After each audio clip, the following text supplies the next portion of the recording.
Uma das bases da fitoterapia que o autor da própria saúde faz é a acessibilidade ao recurso fitoterápico. O que quer dizer isso? Cara, não adianta eu falar para você de plantas medicinais que você não vai encontrar. Que só nasce na Índia, só nasce na Austrália, que não vai ter aqui. A gente precisa falar de plantas que sejam acessíveis. É por isso que a gente pega tanto na questão, por exemplo, das plantas que nascem na calçada, das plantas que nascem no terreno baldio, que você encontra no supermercado, que você tem na sua cozinha, onde você pode realmente ter acesso a elas e começar a ter resultados incríveis, porque elas são plantas medicinais incríveis. Entre essas plantas e entre essas possibilidades estão os condimentos. Eu já falei muito para vocês da cúrcuma, da semente de coentro, do gengibre, já falei para vocês sobre o louro, alho. Eu trago para vocês alguma coisa que você realmente possa colocar em prática e que tenha segurança em usar. Então isso é muito importante. Eu quero que você esteja comigo hoje, porque nós vamos falar sobre o manjericão. O nome científico dele é Ocimum basilicum. Muito comum no Brasil, é uma planta que foi trazida da Europa. Dentro desse grupo dos Ocimum,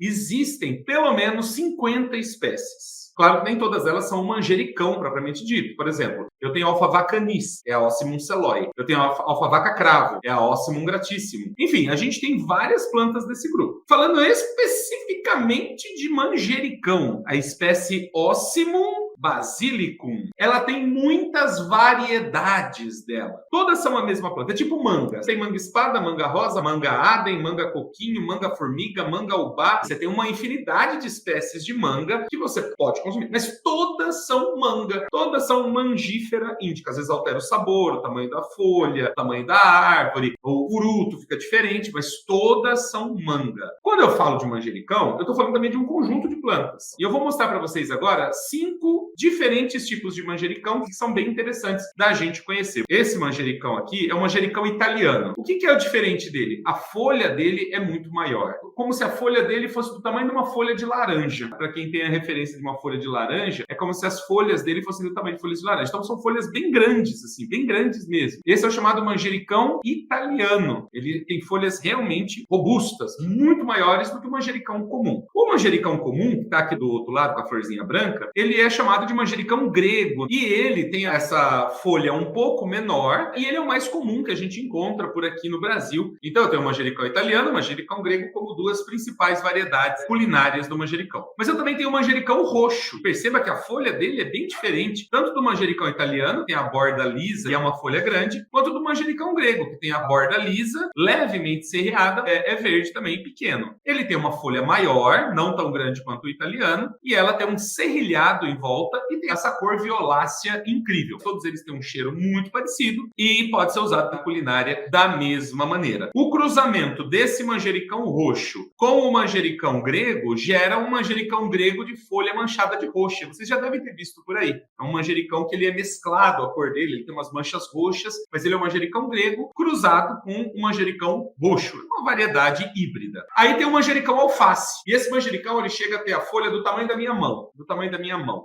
a folha dele. Por isso que ele é chamado de manjericão folha de alface, ou manjericão alface. Ele não é muito comum, não é muito cultivado no Brasil. Com certeza as mais cultivadas são o italiano, o grego e o roxo. E a gente tem o contrário do manjericão alface, o manjericão anão. A folha dele é quase do tamanho da folha da manjerona, do orégano. É bem pequenininho e ele forma uma moitinha. Então é muito interessante também essa variedade aqui de manjericão. Então a gente tem aqui 5 variedades que nos chamam a atenção. Todas elas são a mesma planta, tá? Então não importa o manjericão que você tem aí, você pode utilizar esse manjericão tanto na culinária quanto nas atividades fitoterápicas, beleza? E o que eu tenho que saber sobre o manjericão? O que eu digo para vocês é o seguinte, eu faço um alerta aqui para vocês, presta atenção que isso aqui é importante. Você que gosta de usar manjericão, você que tem manjericão na sua casa, preste atenção porque isso aqui é muito importante. Não use o manjericão somente como tempero. Utilize o manjericão na fitoterapia, nos tratamentos. Acompanhe comigo aqui, eu quero mostrar para vocês possibilidades de tratamento com manjericão. Primeira coisa, eu gostaria de chamar a atenção de vocês para o fato estatístico de que no mundo as pessoas morrem principalmente por problemas de diabetes,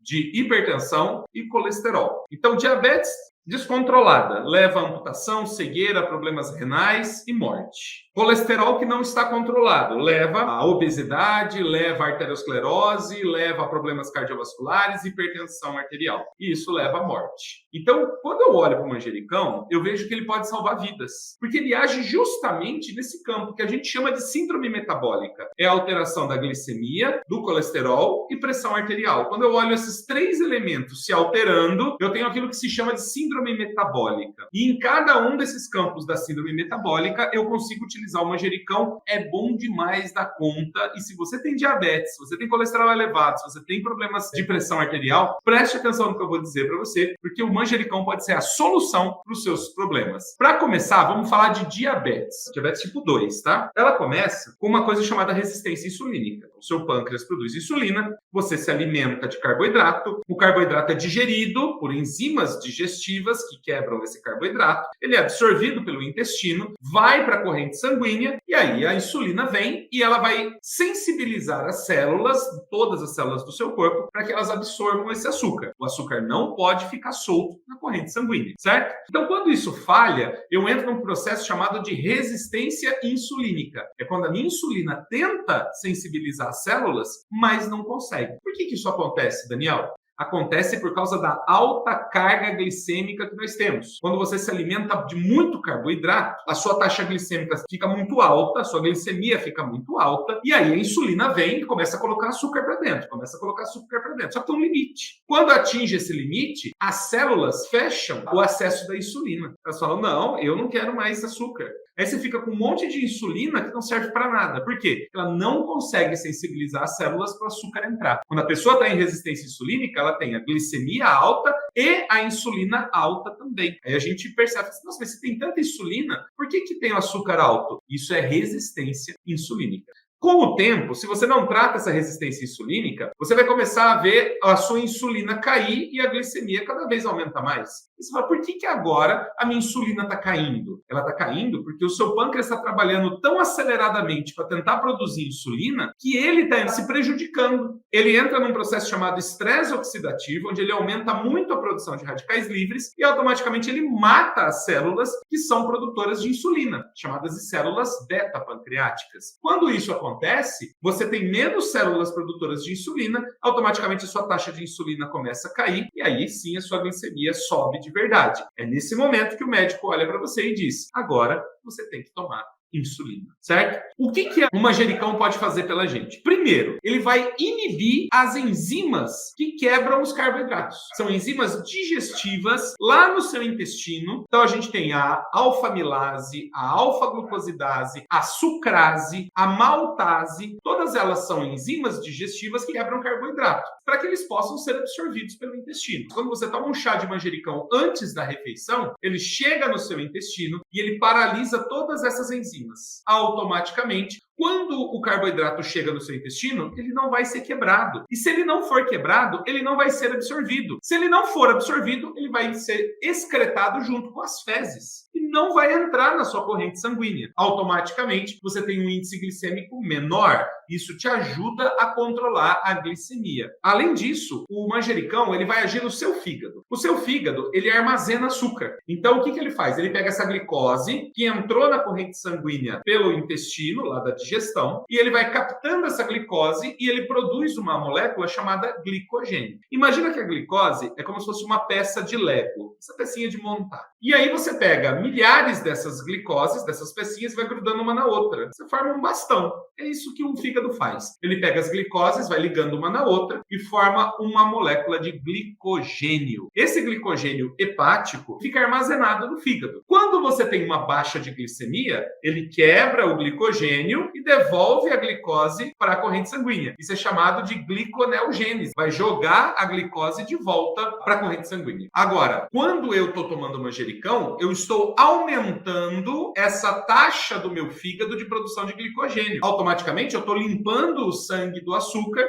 e estou armazenando na forma de glicogênio no fígado, que é uma forma que não pode me prejudicar. O açúcar livre no sangue vai me matar, mas o açúcar guardado na forma de glicogênio no fígado, ele fica paradinho lá esperando o momento de ser utilizado. Além de aumentar essa taxa de armazenamento de açúcar no fígado, o manjericão ainda ele reduz essa liberação de glicose pelo próprio fígado devolvendo o açúcar para o sangue. O que o manjericão faz é justamente reduzir essa taxa de liberação de glicose no sangue. Com isso, você tem menor glicemia e mais controle da sua diabetes. Teve uma pesquisa que foi realizada com animais diabéticos. Eles tiveram a diabetes causada por uma substância chamada streptozotocina. A streptozotocina, ela é como se ela paralisasse o pâncreas e impedisse que ele produzisse insulina. E os extratos de manjericão foram usados nesses animais e causaram uma redução significativa da glicemia. Nesses animais, a glicemia caiu de 250, que é o nível de um animal diabético, para 100, muito próximo de 100, que seria quase o normal. Então, animais que eram diabéticos com a glicemia 250, com o uso do manjericão, claro que não é uma xícara de chá de manjericão, é o uso frequente do manjericão durante algumas semanas, a taxa de glicemia foi baixando ao longo do tempo até chegar a 100. Então isso demonstra pra gente que o manjericão é sim uma grande opção para a gente poder complementar os nossos tratamentos da diabetes. Então vale muito a pena utilizar o manjericão em casos de diabetes por tudo isso que eu falei. O segundo inimigo do nosso organismo é o colesterol elevado. Mas aqui eu quero deixar bem claro uma coisa. O colesterol é uma coisa boa. Se a gente não tiver colesterol, a gente morre. O colesterol ele é usado para fazer vitamina D. O colesterol é usado para fazer os hormônios sexuais, como por exemplo testosterona, estradiol. A gente precisa de colesterol para ter os nossos hormônios. O colesterol é importante para transportar certas vitaminas, que são as vitaminas lipossolúveis, que é a vitamina A, a vitamina E e a vitamina K. Elas precisam de colesterol para serem transportadas no sangue, porque elas não se dissolvem no sangue. Então, sem colesterol, essas vitaminas também perdem eficiência no nosso organismo. Cada uma das nossas células, a parede dela, essa membrana que envolve a célula, é feita de colesterol. Então, para regenerar o nosso organismo e recuperar as nossas células que vão sendo perdidas, eu preciso de colesterol. O meu cérebro funciona à base de colesterol. Então, você percebe que não devemos odiar o colesterol. Nós devemos manter o colesterol controlado no nível adequado. Tem gente que começa a tomar essas estatinas, esses medicamentos para colesterol, e fica feliz quando o colesterol está à metade do limite. Ah, agora está tudo bem. Não, não está tudo bem, porque você está destruindo o seu organismo, mantendo o seu colesterol baixo demais. Agora, claro, um colesterol muito alto, ele vai formar placas nas minhas artérias,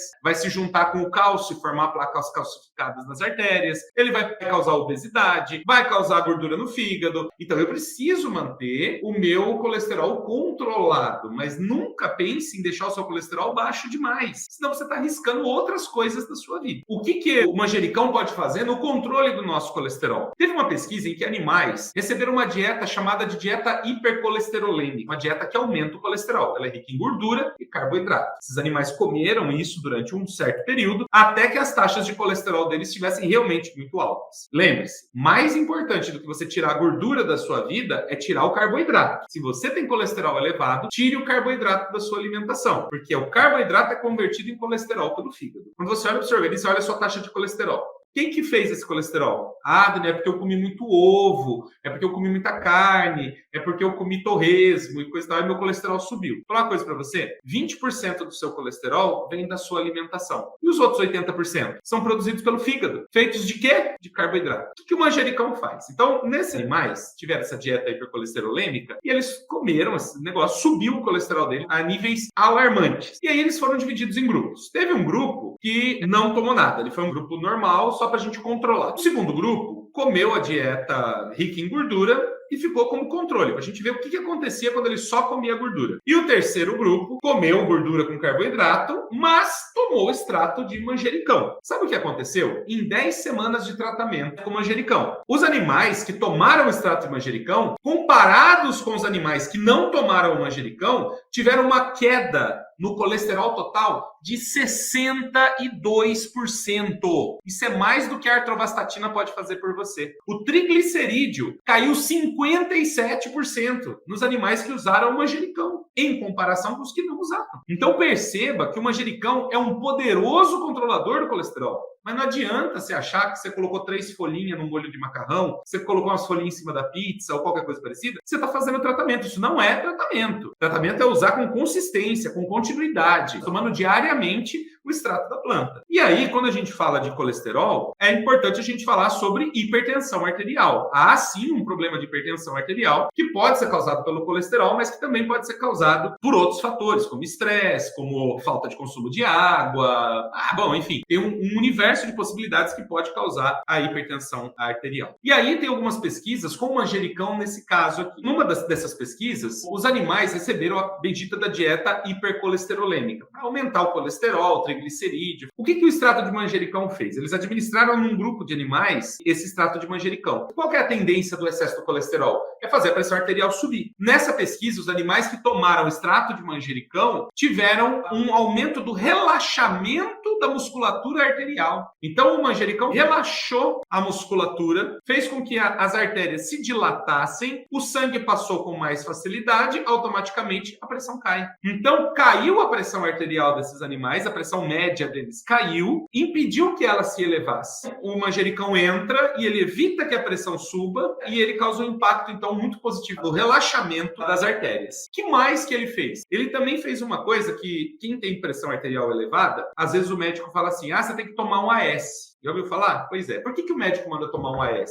É que o AS, o medicamento AS, o ácido acetil salicílico, ele causa uma redução da agregação plaquetária. O que isso significa? As plaquetas, que são corpúsculos que estão no nosso sangue, eles têm a finalidade de formar coágulos para estancar sangramentos e hemorragias. Quando você se corta, quem forma aquela casquinha ali, inicialmente são as plaquetas. Elas começam a se grudar. Quando elas formam esse grudamento ali, elas vão ativar as fibras de colágeno, de elastina, vão ativar a protrombina para virar trombina, elas vão começar a grudar células de sangue ali. Tudo isso é orquestrado pelas plaquetas. Elas formam um coágulo, um trombo. Quando eu tenho um risco elevado, por exemplo, de um infarto ou de um AVC, o médico me manda tomar uma aspirina para evitar a agregação plaquetária, ou seja, reduzir a chance de eu ter um coágulo que pode me causar o AVC ou o infarto. Ele também me ajuda a manter o sangue mais fluido, que a gente chama de sangue fino, né? Então, tudo isso é o que a aspirina ali, o ácido acetil salicílico, faz pelas pessoas. O que o manjericão faz? Exatamente a mesma coisa. Ele reduz a agregação plaquetária e ele evita a formação de coágulos. Então, já é um ponto positivo para aquelas pessoas que têm o risco mais aumentado de ter um infarto, um AVC por causa de um coágulo. É um ponto favorável para quem tem trombose, que é a formação de coágulos nas veias profundas das pernas. É um ponto positivo. Enfim, se você fez o seu exame de coagulação sanguínea e mostrou que você está coagulando demais, use o manjericão. Ele vai ajudar a reduzir a agregação plaquetária e vai evitar a formação de coágulos.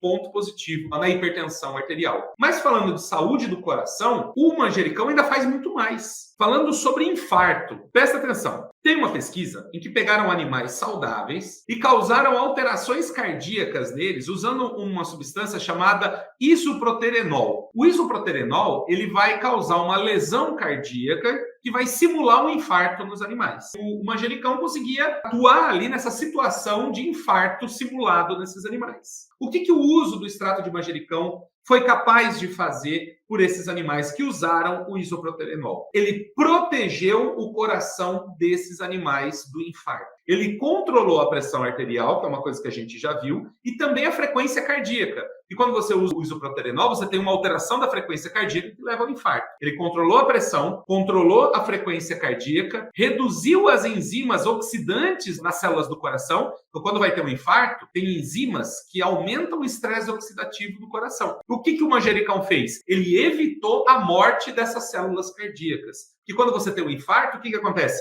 Morre algumas células do seu coração. Então, o manjericão ele conseguiu prevenir o infarto, reduzir a chance do infarto e proteger as células do coração. Então, se você já teve um infarto, se você tem um risco aumentado de ter um infarto, use o bendito do manjericão como tratamento. Ele vai controlar a sua pressão, ele vai controlar o seu ritmo cardíaco, vai evitar o estresse oxidativo nas células do coração e vai evitar a morte dos cardiomiócitos, que são as células musculares do seu coração. Olha que maravilha que o manjericão pode fazer por você. Um tempero que todo mundo pode ter em casa num vaso. Eu tenho uns 3, 4 pés de manjericão na minha casa. E eu amo o manjericão porque ele traz muitos benefícios para a nossa saúde. E hoje eu resolvi falar só de colesterol, diabetes e hipertensão. Mas eu poderia falar de muito mais com o manjericão. Aí fica o alerta. Quem que não pode usar o manjericão? Quem não pode usar o manjericão são as gestantes até o 3º mês de gestação. Depois do 3º mês de gestação, pode até usar moderadamente o manjericão. Mas a gente sugere que até o 3º mês não seja feito o uso do manjericão. E todas as outras pessoas? O que eu posso olhar do manjericão? Se você já toma um medicamento para baixar o colesterol, cuidado com o manjericão, que ele pode aumentar o efeito do medicamento e reduzir ainda mais o colesterol. Pode ser um problema para você. Quem já toma medicamento para pressão arterial, tome cuidado, porque ele pode baixar mais ainda a pressão. Quem já toma medicamento para diabetes, tome cuidado, porque ele pode baixar ainda mais a glicemia, você pode ter uma hipoglicemia. Quem já toma o AS, a varfarina, o xarelto, que são medicamentos anticoagulantes, cuidado com o manjericão, porque ele pode interferir nessa coagulação e aumentar o efeito desses medicamentos, você pode vir a ter sangramento. Mas todo o resto é uma planta maravilhosa, extremamente segura, utilizada há milhares de anos pelas populações humanas e que a gente tem que usar muito mais. Planta só traz efeito colateral para a gente se a gente exagera, se a gente não respeita a contraindicação, tá? Então, olhe para isso com atenção e com responsabilidade para você ter bons resultados sem se arriscar, tá? Pode usar uma semana, 10 dias, 15 dias, o manjericão na dose dobrada. Não tem problema. Agora, depois desse período, reduza para a dose normal. A preparação do chá do manjericão é feita por infusão. O que quer dizer isso? Você não vai ferver o manjericão. Deus me livre ferver o manjericão. Uma das partes mais ricas do manjericão são os óleos essenciais dele, que traz esse aroma maravilhoso. Se você ferver, você perde tudo isso. Então, o que você tem que fazer? Você vai deixar uma xícara de água ferver, a hora que ela levantou fervura, você desliga, põe o manjericão, mistura, tampa e deixa descansar. Tem que tampar? Tem, para preservar os óleos essenciais lá dentro. E aí você vai deixar isso descansar até ficar morno. Chá a gente toma na temperatura fisiológica, que é entre 36 e 40 graus. É nessa temperatura que você vai tomar a sua xícara de chá, certo? A hora que estiver morninho, pega lá e toma a xícara de chá. Se você tem diabetes, a minha sugestão é tome o chá antes das refeições. Vai sentar na mesa para comer, o pratão já está pronto lá. A xepa já está servida. O bandeco já está na mesa. O que você faz? Toma a sua xícara de chá de manjericão e aí você vai comer. Pode até ser uns 10 minutos antes para dar tempo dele passar pelo seu estômago e chegar no intestino. Porque o que a gente quer? A gente quer que ele paralise as enzimas digestivas. Aí depois você come e vai absorver muito menos carboidrato, certo? Isso no caso da diabetes. No caso do colesterol, no caso da hipertensão, você pode tomar entre as refeições e não tem problema nenhum. Mas no caso da diabetes, eu sugiro tomar 10 minutos antes da sua refeição, tá bom? Não interfere no sono, inclusive até melhora o sono, o manjericão. Ele tem um efeito ansiolítico e facilitador do sono, vai ajudar a dormir melhor também. Então você pode tomar depois do jantar, antes de se deitar, não tem problema nenhum, tá bom? E fazendo esse tratamento, quanto tempo de tratamento para eu ver resultado, Daniel? É muito importante que você entenda que se você hoje tem diabetes, hipertensão, colesterol elevado e está tomando algum medicamento, o ideal é que você faça o desmame do seu medicamento, tá? Então, tem muita gente que fala assim, agora eu vou jogar minha metformina fora, vou jogar minha losartana fora, vou só tomar planta. E muitas vezes essas pessoas acabam tendo um efeito rebote. O que significa isso? As plantas, às vezes, elas demoram um certo tempo para entrar nessa ressonância com o seu organismo. Então, o importante é você vai medindo a pressão e verificando que está tudo bem. Você vai medindo a glicemia e vai vendo que está tudo bem. Isso é importante, tá? Mas, via de regra, o tempo que a gente precisa para ter resultado, que eu considero, é 3 meses. De 1 a 3 meses de tratamento.